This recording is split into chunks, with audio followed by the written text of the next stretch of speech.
नमस्कार भाइयों और बहनों। आज हम all India leave travel concession यानी एलटीसी के बारे में कुछ जानेंगे। इसके बारे में जानने के लिए इस लेक्चर को हम कुछ पार्ट्स में डिवाइड करेंगे। पहले हम जानेंगे कि इसका अर्थ क्या होता है। उसके बाद इसके बारे में कुछ जनरल बातें हम जानेंगे, इसका जेनेसिस कैसा हुआ है। उसके बारे में हम कुछ सवालों पर फोकस करेंगे, जैसे कौन कौन इसके लिए एप्लीकेबल है, कौन कौन एलिजिबल है, कौन अथॉरिटी है, अप्लाई कैसे किया जाता है, फैमिली का डेफिनेशन क्या है, बेनिफिशियरीज कौन कौन है, इसमें क्या क्या इंटाइटलमेंट्स है, क्या क्या रीइंबर्समेंट्स है, तथा कुछ हम एफएक्यूज पर ध्यान देंगे जो बार बार पूछे जाते हैं। तो आज हम शुरू करते हैं। सर्वप्रथम कि एलटीसी का मीनिंग क्या है। तो आप जैसे इसके नाम में ही all India leave travel concession, मतलब आपको लीव भी दी जाती है और ट्रैवल के दौरान कुछ आपको रीइंबर्समेंट और कुछ इंटाइटलमेंट दी जाती है, जिसके कारण आप अच्छे से अपना सफर गुजार सकते हैं।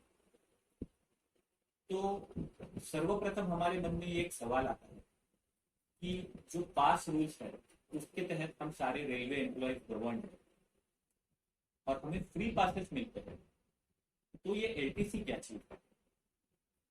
तो मैं आपको बताना चाहता हूँ, इसके हम थोड़े जेनेसिस में भी जाएंगे कि एलटीसी जो है वो 2018 के पहले रेलवे एम्प्लॉयज के लिए लागू नहीं, परंतु 7th सेंट्रल पे कमीशन के कुछ रिकमेंडेशन उन्होंने कहा गया था कि रेलवे एम्प्लॉयज को भी एलटीसी फोल्ड में लाया जाए। तो इसके कारण ये एक पहल चली और डीओपीटी ने एक ऑर्डर निकाला 2018 में, जिसमें कहा गया कि रेलवे एम्प्लॉय जो है वो 4 साल के ब्लॉक में एक साल अपने सारे प्रिविलेज पासेस सरेंडर करके एआईएलटीसी का बेनिफिट ले सकते हैं। तो इस तरीके से उसके बाद रेलवे बोर्ड की भी ऑर्डर एक आई जो 130/2018 है, जिसमें इसके सारे डिटेल्स दिए गए और रेलवे एम्प्लॉयज भी एलटीसी के फोल्ड में। अब हम इसके बारे में कुछ और चीजें जानें, जैसे ये किसे एप्लीकेबल है, कौन इसके लिए एलिजिबल है। तो इसमें जो रेलवे सर्वेंट्स, जितने भी रेलवे सर्वेंट्स हैं जो प्रिविलेज पासेस के लिए एंटाइटल्ड है, वो सभी इसमें कवर्ड है। उसके अलावा जो अदर गवर्नमेंट डिपार्टमेंट के जो ऑफिशियल्स है जो इस रेलवे में डेपुटेशन पर है और जिन्हें प्रिविलेज पासेस एंटाइटल्ड है, वो भी इस स्कीम का लाभ ले सकते हैं। तथा इसके बाद और कुछ ऑफिशियल्स है जो रेलवे में सर्व कर रहे हैं और जिन्हें एंटाइटल्ड है पीपी, वो भी इसका लाभ ले सकते हैं। उसके अलावा जो रेलवे का ऑडिट डिपार्टमेंट है उस और उनमें से जिन जिन को प्रिविलेज पासेस मिलते हैं वो सभी भी इसका लाभ ले सकते हैं। ऐसे कौन लोग हैं जो इसका लाभ नहीं ले सकते। कोई भी रेलवे कर्मचारी अगर उसे माइनर पेनल्टी मिली हो, जिसमें यदि एक भी प्रिविलेज पास उसे सरेंडर करना पड़ा हो, तो वो इसका लाभ नहीं ले सकते। At the time of application कोई भी माइनर पेनल्टी जिसमें प्रिविलेज पासेस के बारे में कुछ निर्देश हो, तो ये ध्यान देना चाहिए कि वो कर्मचारी इसका लाभ नहीं ले सकते। अब ये कौन है, कौन इश्यू करवाता है। तो ये जो पास इश्यूइंग अथॉरिटी है, तो ये आपको ऑल इंडिया एलटीसी के लिए आपकी मदद करेंगे। आप इनके पास अप्लाई कर सकते हैं। कैसे अप्लाई करना है, तो एक एप्लीकेशन फॉर्म है जिसमें आपको अप्लाई करना पड़ता है कि मुझे जो सारे प्रिविलेज पासेस हैं मैं वो सारे सरेंडर करने के लिए रेडी हूँ और इसके अलावा मुझे एलटीसी चाहिए। तो उसके बाद आपको एक प्रिविलेज पास सरेंडर सर्टिफिकेट मतलब पीपीएससी आपको मिलेगा। ये प्री रिक्विसाइट है एलटीसी अवेल करने के लिए। अब पास इश्यूइंग अथॉरिटी क्या करेंगे, जैसे ही आपकी एप्लीकेशन आई वैसे ही वह चेक करेंगे आपका जो प्रिविलेज पास अकाउंट, उसमें चेक करेंगे कि कभी आपने कोई प्रिविलेज पास तो नहीं लिया है। अगर आपने लिया है तो वो आपको 10 दिन के अंदर इंटीमेट करेंगे और वो क्लेम रिजेक्ट करेंगे। अगर आपने प्रिविलेज पास नहीं लिया और आप उसके लिए एलटीसी के लिए आप अप्लाई कर सकते हो, तो वो भी आपको बताया जाएगा और आपका जो प्रिविलेज पास का अकाउंट है उसे ब्लॉक किया जाएगा। इसमें एक चीज ध्यान देने लायक है कि अगर स्पाउस है जो रेलवे एम्प्लॉय है और जिन्हें प्रिविलेज पासेस मिलते हैं, तो उस वक्त क्या करेंगे? तो उस वक्त अगर एक जन भी अगर एआईएलटीसी लेना चाहता है, तो दोनों दोनों को अपने प्रिविलेज पासेस सरेंडर करने पड़ेंगे। ये बहुत जरूरी है।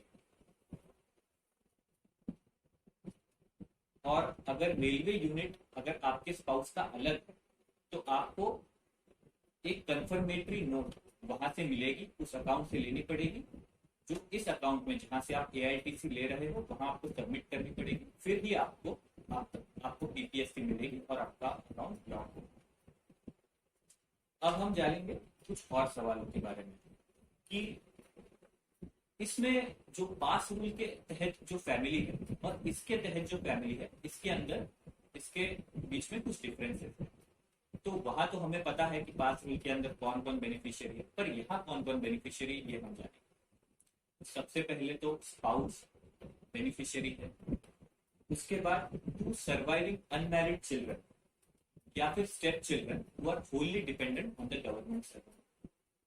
उसके बाद आप इसमें जानेंगे कि इसमें जो अनमैरिड ब्रदर्स है वो भी जो होली डिपेंडेंट है वो भी इसमें इंक्लूडेड है। जो अनमैरिड सिस्टर्स है या abandoned sister, divorce sister, widowed sister, वो भी इसमें आते हैं। तथा जो widowed daughter separated from their husbands है वो भी इसमें आते हैं।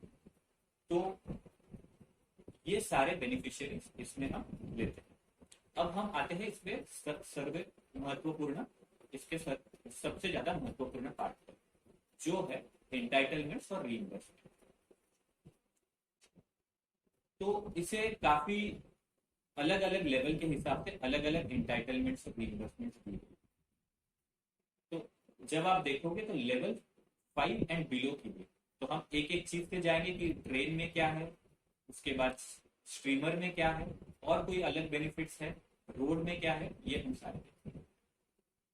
जब लेवल 1 टू लेवल 5 इनके लिए जो बेनिफिट्स है वो अगर हम ट्रेन से देखें तो एसी थर्ड या चेयर कार ये बेनिफिट मिलते हैं।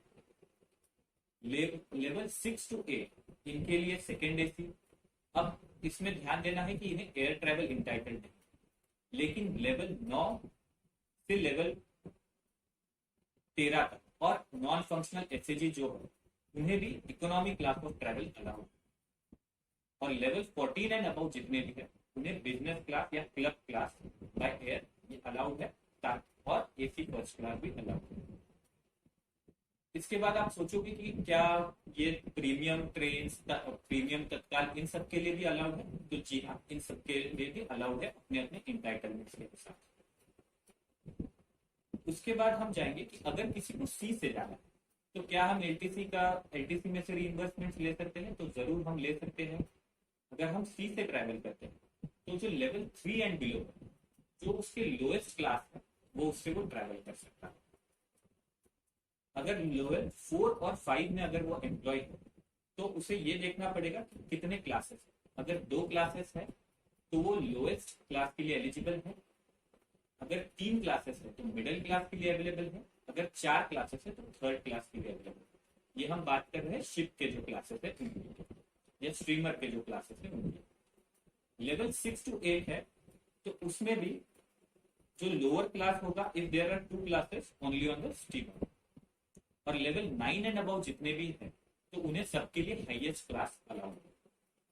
तो आपने ये ध्यान में देना चाहिए। उसके बाद एक सिर्फ इसमें छोटी सी ये है कि अगर आप अंडमान एंड निकोबार ग्रुप में ट्रैवल कर रहे हो, वहां आइलैंड्स में ट्रैवल कर रहे हो, तो कुछ अलग इंटाइटलमेंट दी गई है जो शिपिंग कॉर्पोरेशन ऑफ इंडिया की जो शिप चलती है उसके लिए। अगर लेवल 3 एंड बिलो है तो इसे बंक क्लास अलाउड है। लेवल 4 एंड 5 है तो जो सेकेंड क्लास होता है या बी केबिन क्लास जिसे बोलते हैं वो अलाउड है। लेवल 6 टू 8 के लिए first A cabin class allowed है, तथा लेवल 9 एंड अबव के लिए डीलक्स क्लास है वो अलाउड है। तो हमने ये देखा, ट्रेन देखा, हमने अभी शिप देखी। अब हम देखेंगे कि रोड से अगर ट्रैवल करना है जहां पर कनेक्टिविटी नहीं है, अगर आपको रोड से ट्रैवल करना है तो आप कैसे ट्रैवल कर सकते हो। तो लेवल 3 एंड बिलो जो है, तो उन्हें जो एक्चुअल फेयर होगा जो ऑर्डिनरी पब्लिक बस का, याद रखिए ऑर्डिनरी पब्लिक बस का, वो उन्हें एंटाइटल। लेवल 4 एंड 5 के लिए actual fair of any type of public बस other than AC bus, other than AC bus ये सारे उनके लिए एंटाइटल है। लेवल 6 से 13 जो है, तो उन्हें भी actual fair by any type of public बस including the AC bus, AC bus भी इन्हें अलाउड। और लेवल 14 से अबाउ उन्हें ऑफकोर्स एसी बस भी अलाउड है, लेकिन साथ में अगर वो एसी टैक्सी भी यूज करना चाहते हैं तो वो जर्नी भी कर सकते हैं, तो वो भी उन्हें इंटाइटल। और जहां पर आप सोचोगे पब्लिक बसेस है नहीं तो वहां क्या किया है, तो हम खुद के टैक्सी और स्कूटर से भी ट्रैवल कर सकते हैं। लेकिन जैसे अगर हम ओन टैक्सी से ट्रैवल करें तो हमें ₹24 पर स्क्वायर किलोमीटर के हिसाब से हमें रीइंबर्समेंट मिलेगा, तथा अगर हम ऑटो रिक्शा या अपने स्कूटर से ट्रैवल करें तो हमें ₹12 के हिसाब से हमें उसका एंटाइटलमेंट मिलेगा। और एक सवाल जो जरूरी है इसमें पूछना कि क्या डेली अलाउंसेस इसमें मिलते हैं लीव ट्रैवल कंसेशन में, जो हम एफएक्यूज में डिस्कस करेंगे। तो डेली अलाउंस जब आप एलटीसी अवेल करते हो तो ये आप अवेल नहीं कर सकते, आपको डेली अलाउंस नहीं मिलेगा। अब हम देखेंगे इसके बाद हमारा लास्ट सेक्शन जो है कुछ एफएक्यूज का। जैसे पहले एफएक्यू हमने देख ही लिया कि डीए हमारे पास एडमिसिबल नहीं है, तो कुछ और 2-3 सवाल जो बार बार उठ सकते हैं मन में। तो पहला सवाल है कि क्या अगर हमें एलटीसी हमने अवेल किया, उसके बाद हमें जब हम अवेल करने जा रहे हैं तो हमने पीपीएससी लिया, तो क्या हम ये कैंसिल कर सकते हैं और क्या हम फिर से हमारे प्रिविलेज पासेस यूज कर सकते हैं? तो इसका जवाब है नहीं। एक बार आपको अगर पीपीएससी इश्यू करवा दिया गया तो उसके बाद आप फिर से रिक्वेस्ट नहीं कर सकते हो अपने पास प्रिविलेज पास अकाउंट ओपन करवाने के लिए। ये ध्यान दीजिए कि यदि आपने एलटीसी अगर अवेल नहीं किया है, फिर भी अगर एडमिनिस्ट्रेटिव रीजंस या पर्सनल रीजंस कोई भी रीजन हो, आप ये फिर से अपना प्रिविलेज पास अकाउंट नहीं ओपन कर सकते। दूसरा एक सवाल आता है कि क्या डुप्लीकेट हमें मिल सकेगा पीपीएससी? तो बहुत ही स्पेशल सर्कमस्टेंसेस में with the approval of PCPO आपको डुप्लीकेट पीपीएससी या कंफर्मेटरी मिल सकती है। अब और एक सवाल आता है कि क्या अदर पासेस का क्या होगा? जब हम एआईटीसी लेते हैं, पीपीएससी हमारे प्रिविलेज पासेस तो सरेंडर होते हैं, पर बाकी पासेस क्या, जैसे ड्यूटी पास हुए, स्कूल पासेस हुए, मेडिकल पासेस हुए, तो इन पर कुछ भी फर्क नहीं पड़ता। ये जो एआईटीसी है इसका फर्क सिर्फ प्रिविलेज पासेस पर पड़ता है, बाकी सब वैसे का वैसा ही।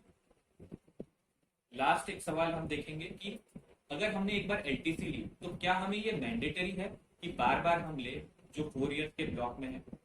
तो ऐसा कुछ भी मैंडेटरी नहीं। आप एक बार 1 साल में अवेल कर सकते हैं, अगली बार आपको अगर अवेल करना है तो कर सकते हैं, वरना ऐसे कोई भी आपको मैंडेटरी रूलिंग नहीं है कि आपको एलटीसी लेनी है। तो मैं समझता हूँ कि आपको एक कॉम्प्रिहेंसिव जानकारी एलटीसी के बारे में मिली होगी और आपके कई सवालों का भी आपको जवाब मिला होगा। तो आज के लिए इतना ही। नमस्कार।